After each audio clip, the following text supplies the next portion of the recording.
People will like you. That's what matters. Or hate me, but it doesn't matter. People's approval is #1 in my book. All-Time Movies. Greg is here. And Kyle. Kyle is here. All-Time Movies. These guys are Brits, a lot of these guys. Hello, welcome to All-Time Movies. All Star Wars Easter eggs, original series. If you're a Star Wars fan, you've come to the right channel. Yay! Kyle's a Star Wars fan. I have seen all 4 Star Wars movies. Makers leave little Easter eggs in their movies. It's awesome. Yes, it Usually they're there just for the crew members' satisfaction, but these days they're there for the fans too. So let's go back to where Mad Movie fandom really started and go through all the Star Wars original trilogy Easter eggs. Good. At least all the ones I could find. A New Hope is a bit light on Easter eggs, but it does have lots of treats for eagle-eyed viewers. For instance, when the Tusken Raiders are looking at the sand speeder, there are some carvings on the rock behind them. What? These might be ancient carvings, but actually they're more likely to be marks made by the film crew during setup to note where the actors and props will be on screen. Interesting. Moving on to the cantina scene, and you can see that the distillery parts were recycled in episode 5 as bounty hunter IG-88's head. And over here, you can also see this alien is an extra in an astronaut uniform. Yeah. Later in this shot, you can see him again with another bloke in an astronaut outfit.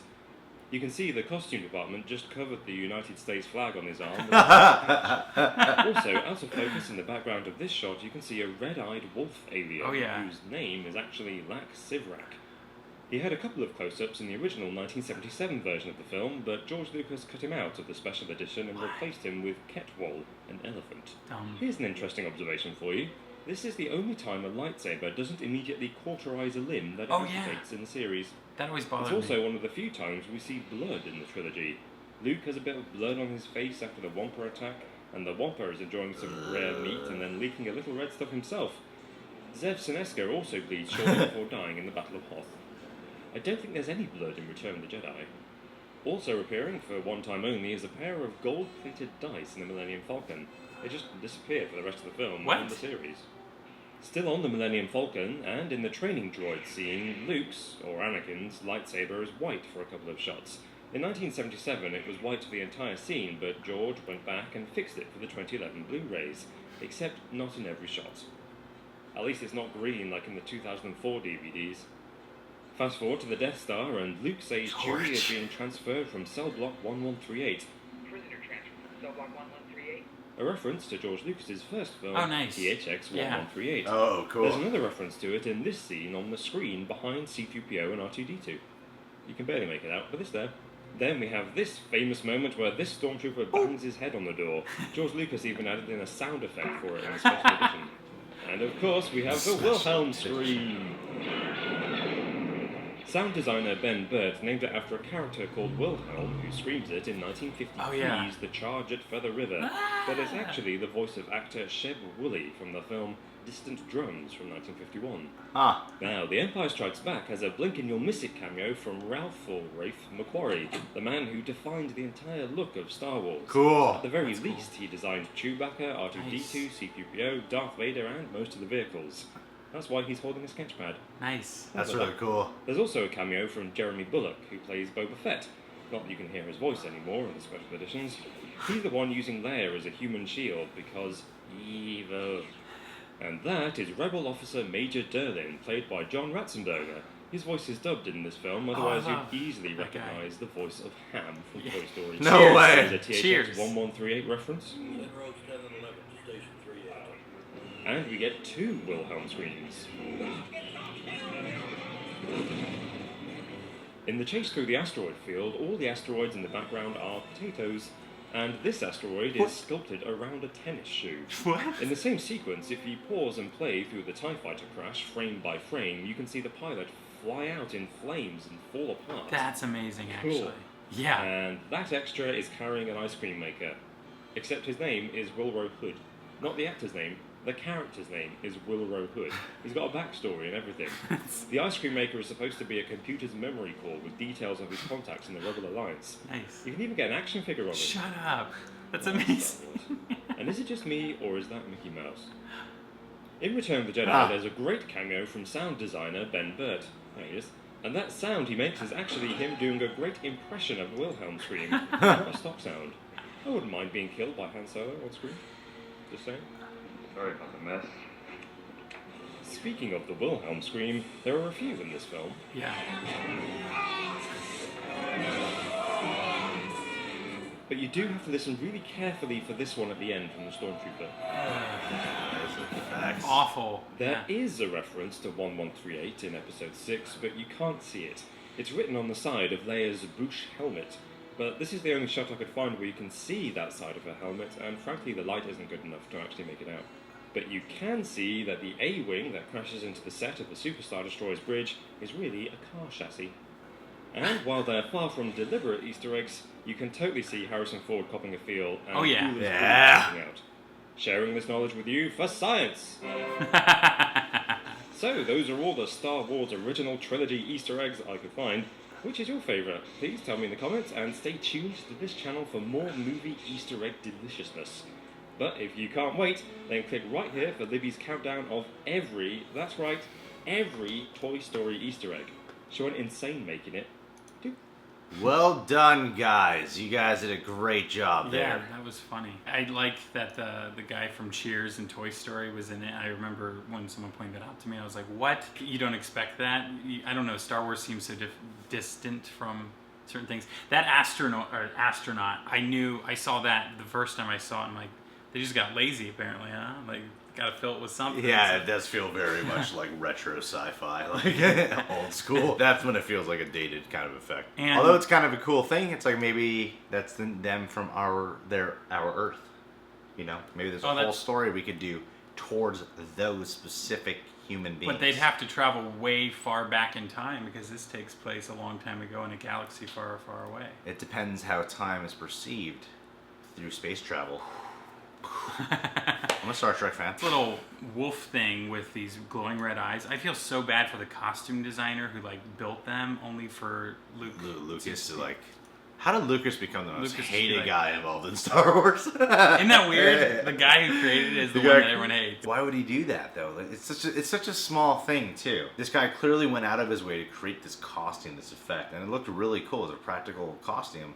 And then he cuts it out. That's And the why? only screen time that effect got. I know, for that. Like, and that's CG, right? Yeah, CG that was to total me. CG. I heard actually that he changed, and this could be complete baloney, but I heard that he changed and created the special edition why all versions of it are not like the original anymore because of there's some kind of legal documents his wife or ex-wife had or someone had, and in order for him to keep all of the money associated with the franchise, he had to change it enough that it was technically a different set of films. That could be complete BS, but that's what I heard, that he actually, that's why they originally did the special editions. I just think George Lucas is a money man, and he thought we could PG this up, we could get more money.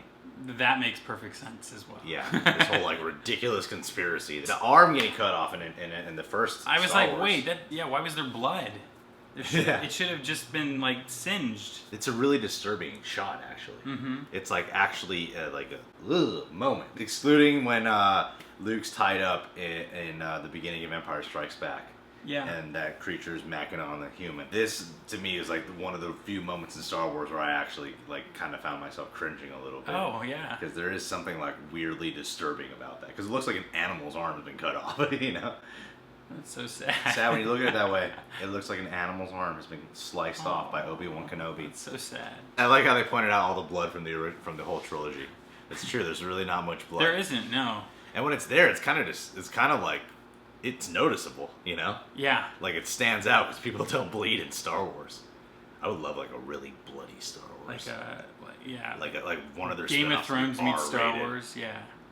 R-rated Star Wars. That'd be so sweet. Oh yeah, this lightsaber's built differently too. Not only is it like white or slightly mint colored, but it's like more of a line. Like if you look at it at times, Yeah. it has more of a sword shape. Whereas I wish he didn't make it like I wouldn't have mind like that was the one thing that in the whole trilogy of all those like weird touch-ups, the one thing I thought he could have done was like, oh yeah, fix the lightsaber a little bit, just a little bit, just a little touch, like smooth it out a little bit. Yeah. Not too distracting because I'm like it's already like CGI. So Oh yeah. Just touch it up. To change the color to green was like, come on man, let's save that for Return of the Jedi. You don't have to go all green on us now. I didn't see Lucas's first film, THX 1138. Oh, is that where THX comes from? Yes. Oh, that's cool. Isn't that cool? I like those references. Like, I know The Matrix has like 101, a lot of that throughout their films, and I didn't realize Star Wars had 1138. Yeah, and I don't remember. I thought that THX was an acronym or something for something. I don't know if that's actually a thing either. I think he just chose letters and chose numbers. And, Yeah. Oh, I love The yell. what's it called? The Wilhelm, the sound effect. Ah! Ah! Very good, Kyle. McQuarrie, the guy who designed all those Star Wars awesome characters.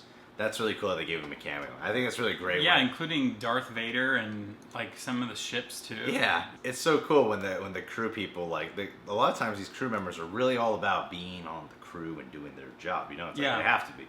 So it's cool when they give them a little shout out in front of the camera like that. Those are my favorite kind of Easter eggs, actually. That's what that is. Yeah, It's nice. It's nice. That's really cool. That one shot where that guy's flying out of the air. Oh yeah. That's cool. I never noticed that. Did you ever notice that? Yeah, no, I love that kind of stuff because most people just like to take the cheap, easy way route. I love that attention to detail because it's not necessary, but sometimes when you throw in those little details, the audience may not know on the surface that it happened, but it does make for a more powerful effect. Yeah. Subliminally, at least. It's cool when they have those, like, especially for people like us who like to see these kind of videos or you like slow down a film to check out more details and because those little extra attention to details, it's like a lot of times people might not include that because they're like, I wasn't gonna fucking notice this guy anyway. Yeah, but it's commitment to the art, which is cool. I like that. I didn't know that Han copped a feel. Oh, I did. It was so obvious, right? Oh yeah. It was so unnecessary for him to move that way too. He totally copped a feel. Oh, like first she's down, he puts his hand on her shoulder, and then he grabs her. The Adventures of Indiana Bones, am I right? Yes. We just played a witness to that. That was great. Air Force won that one. I got more of these. What are some other characters? That's what she did. She went, if you look at the shot, she actually looks like she's enjoying it. I think she was. I'm sure they had sex. Well, All-Time Movies. Good job again. I'm proud of you guys. You guys worked your asses off. You put almost as much work into that video as I do for like most of my videos. So decent work. Little pat on the back there. If you're new to this channel, this hard-working, much more like edited out channel, not like these All-Time Movies guys, subscribe to The Real Rejects. Kyle, he tweets apparently. And he periscopies apparently. I periscopy. And I just saw him do a scene in acting class from High Fidelity. He played John Cusack. That's me. After, I never thought I'd say this, but John Cusack was miscast. I should have been that role.